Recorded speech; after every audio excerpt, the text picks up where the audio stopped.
Atong sayro ng dugang pang mga balita sa Mindanao. Makabanato si James Paulo Yap live sa Cagayan de Oro City. James?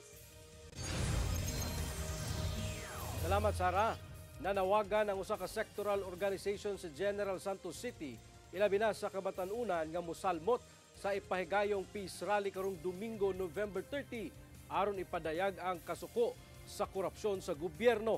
Ang detalye sa report ni Efren Mamak.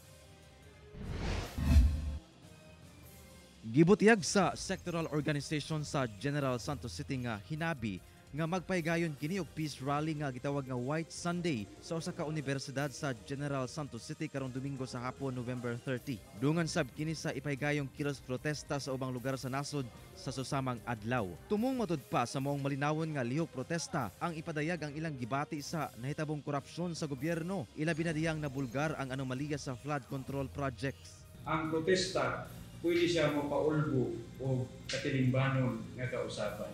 Buot sab nila nga wag tangon ang political dynasties nga matud pa usa sa hinungdan sa dili maundang nga korupsyon. Ginapus sang simbahan man ang pagpasala sa enabling laws on family dynasties.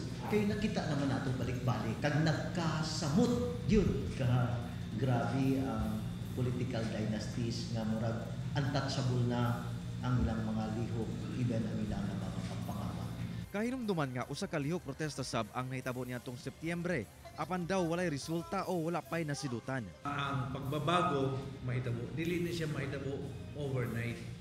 Pero importante doon na tayo tumong. The fight against corruption must also begin from us individually. There must be a structural change, attitudinal change nga mahitabo sa atong nasod. And we can only do this through educating people.